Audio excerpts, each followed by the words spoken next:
Hey guys, Tina here and welcome to my April book haul.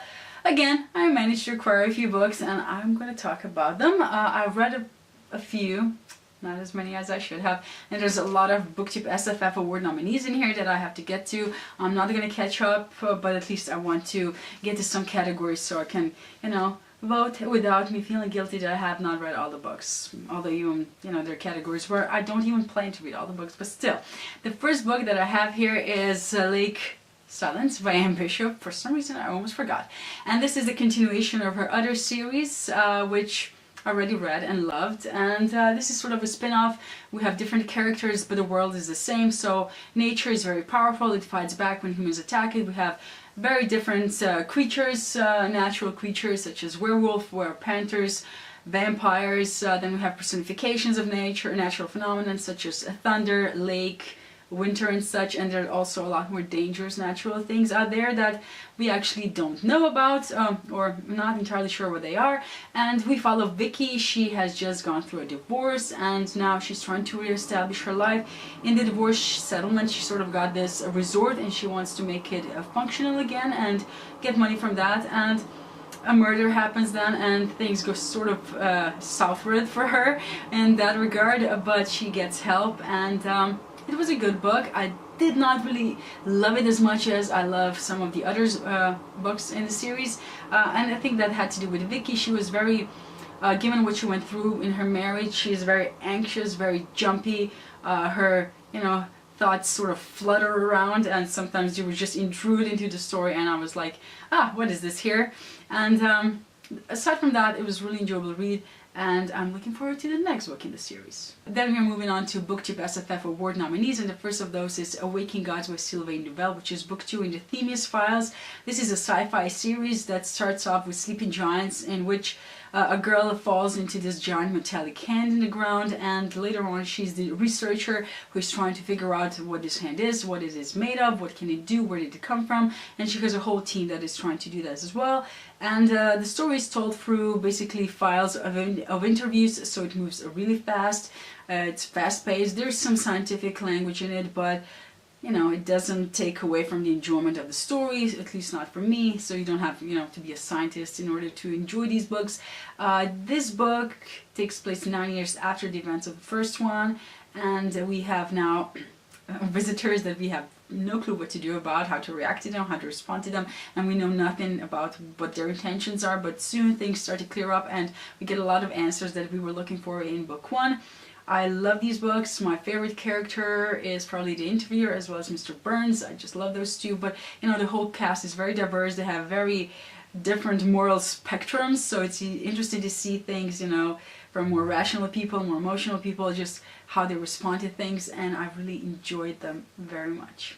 Next I have A Red Sister by Mark Lawrence. I've never read anything by him, but it's time that I do, and I heard that this is a really good start. This tells the story of a little girl who is brought up in a convent and she's raised there to become a killer, which is a very popular trope right now, and I actually cannot wait to see how he does it. But yeah, apparently she's a lot of trouble and the nuns necessarily don't know what to do with her always. So it sounds interesting. I've, as I said, never read anything by him. He's a grim dark author and I'm really looking forward to this one. The next is City of Brass by S.A. Chakraborty. This is a beautiful, stunning cover and I love it. The end pages inside are just as gorgeous. And again, despite its popularity, I know pretty little about it. It takes place in Cairo in the 18th century. It's a fantasy book. We follow this girl that, from what I gather, wants a pretty normal life, but of course that's not what she's served with, and there's jinns and spirits and just magic, I would imagine, and it's going to be interesting. I mean, I've never really read any fantasy with, well, I probably did, but not where it would be in the forefront, Middle Eastern culture and all that, so I expect to be pleasantly surprised. Then I have two short novellas. First is Binti and then Binti Home by Nadia Okorafor. This is another popular series about Binti who wants to further her education, and in order to do that she has to sort of give up her home life and go into this other part of this world, space, universe, and she has to face a different culture, prejudices, I would imagine, as well as there's war brewing there, I think, or something like that. Not exactly sure again, but I will soon find out, I guess, because these are really short and hopefully easy to get through, so it shouldn't be a problem. Next couple of books I actually got because they're bargain priced on Book Depository, and I've seen them around but I knew very little about them, but I just, you know, they're cheaper, so I'm just gonna get them. The first is A Battle Mage by Stephen Arian, which is book 1 in whatever this series is called, and we follow the story through 3 perspectives. The first is the battle mage who fights for his country, and despite that people fear him. Then we have a regular soldier who doesn't have magic but still has to fight, and we also follow a princess who is a spy master, and I would imagine that their stories get entangled, and hopefully there's going to be fantasy and magic and just charm, and I'm going to love them, or not, who knows, huh? Right?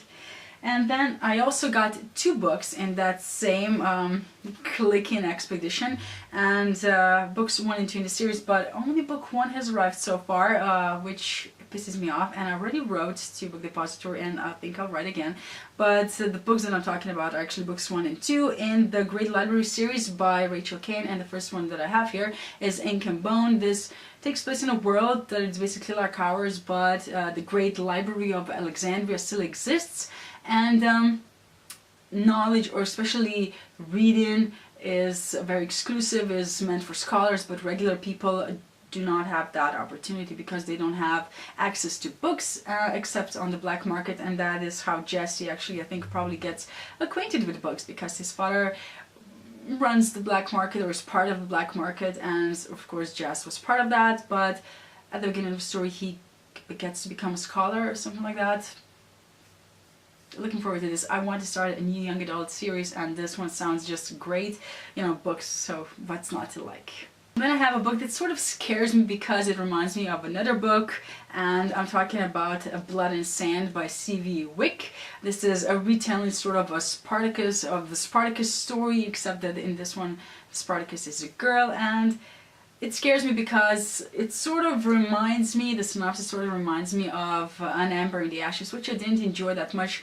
Granted, there are reasons for that, and probably because firstly I've read it on Kindle, I rushed through it because the next day I had my LASIK surgery, so I was not sure when I'm going to be able to read it, and I wanted to just really get through it because people were raving about it, and yeah, many reasons, and I will do my best to reread it and hopefully enjoy it a bit more. It's very popular, so I shouldn't.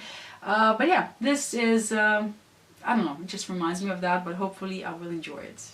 Another popular book that I have here is Children of Blood and Bone by Tomi Adeyemi. I surprisingly know very little about it still, and people have been talking about it for quite a while now. It's based off of West African culture. There's magic, people with white hair that were repressed, I guess, and now they will rise, and it sounds fantastic. It has a map as a proper fantasy book should, and there's also some beautiful illustrations in here of different clan signs, which is always a lot of fun. The font is tiny, and that has me slightly worried, but not scared enough to not, you know, pick it up and read it, hopefully. And then the last book that I have here is a classic, and it's Persuasion by Jane Austen. I've read 2 books of hers by now, multiple times. Pride and Prejudice, I love. Emma, not so much, and that's probably because of Emma, and I will read it again, you know, with fresh eyes, with adult eyes, and hopefully enjoy it. But yeah, this, in the meantime, this is the next project. It tells the story of this woman who used to be engaged to this guy, but for reasons that were not necessarily her own, but just influences from society around her and her family, I would imagine, she breaks off that engagement, and now she potentially has a second chance with him, and will she take it or not? Or what will happen? I will learn. It's a short, tiny book, and I'm really looking forward to reading this one. So those are all the books that I managed to acquire recently. Have you read any? If so, let me know in the comments how you felt about them, and thank you for watching this video, and see you in my next one. Bye!